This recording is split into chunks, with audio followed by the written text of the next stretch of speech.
Hi and welcome to another MyOutdoors tested and reviewed. I want to thank all the people who have watched some of the YouTube content recently. I'm really trying to get it increased. So thanks for subscribing, thanks for watching. If you haven't already subscribed, please subscribe. We've also got our other social media channels, Instagram and Twitter. So check us out on there at MyOutdoors and follow, and if there's anything that you like, then bang on a like.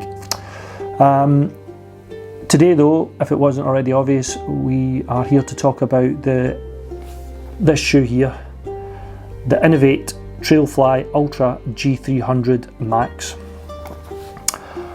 This is Inov-8's new breed of graphene infused technology. They have already brought out the graphene grip sole, which we can see here, the graphene rubber, but now they have the G-Fly midsole.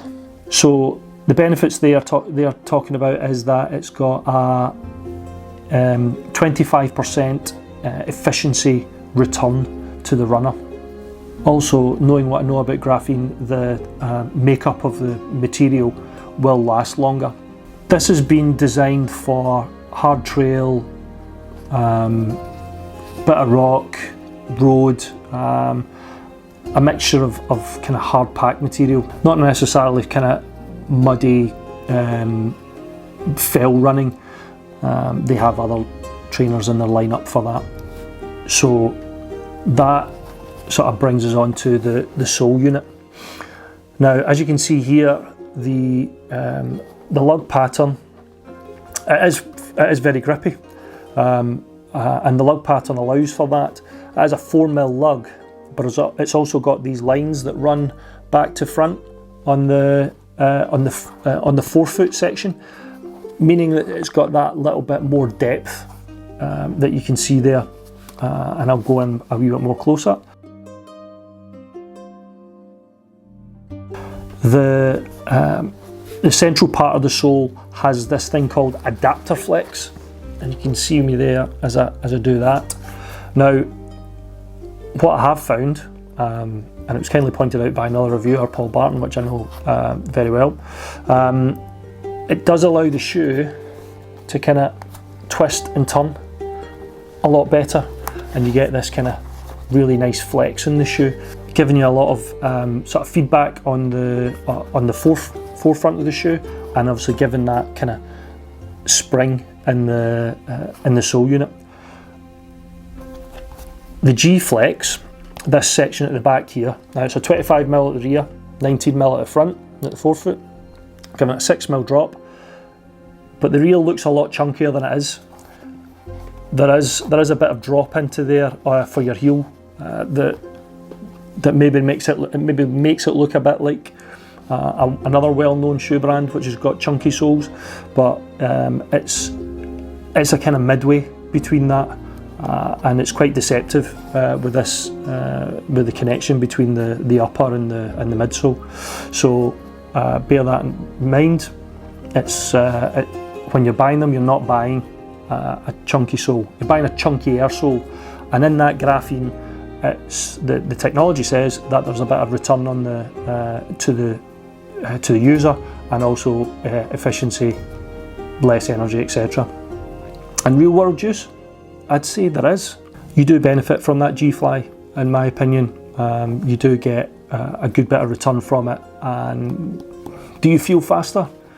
Maybe it's a placebo effect, but I think I feel not faster, but I feel less drained, if you like, at the end. That's essentially how my running goes.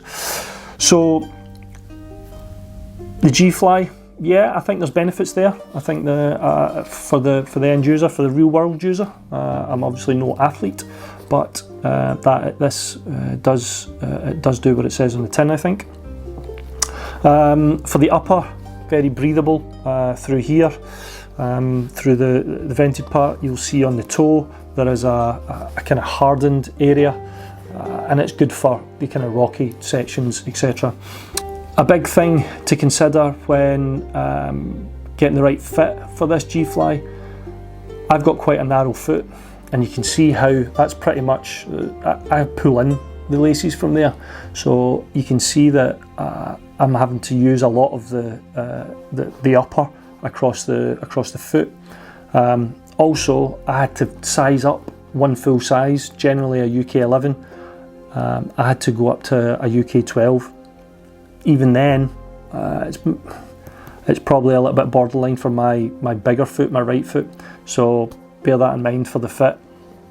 Even that, though they are pulled in really tight, I have found them really comfortable, and they have they've just kind of grabbed the foot and allowed me to run in them.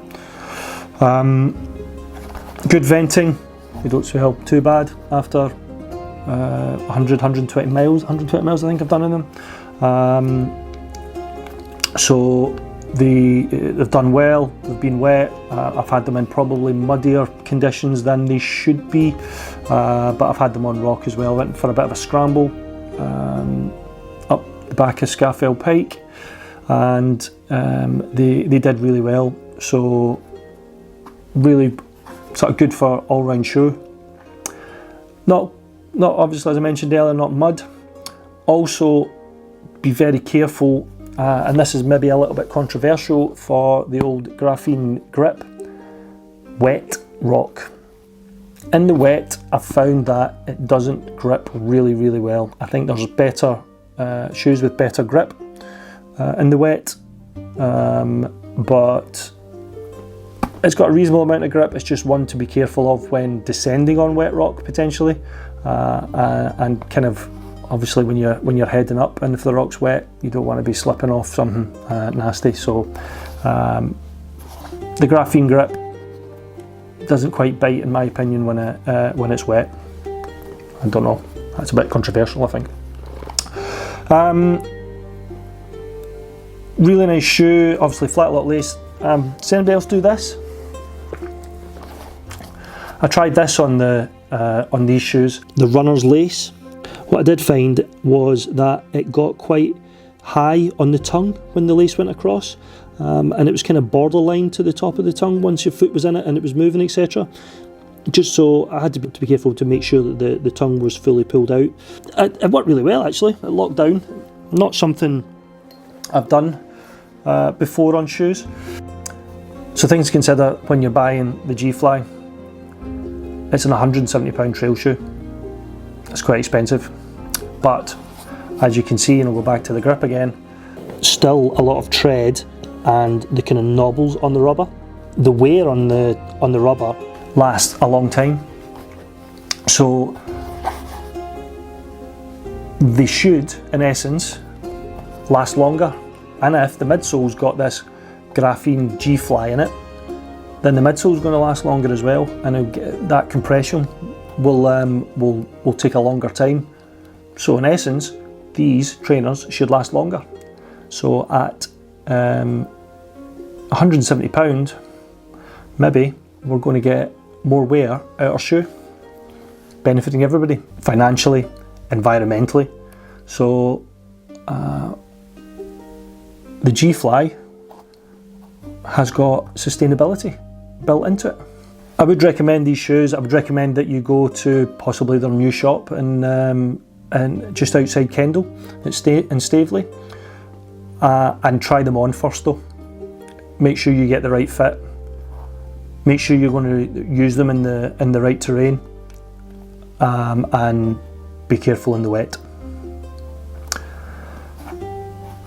Thanks very much for listening, and I'll see you again soon.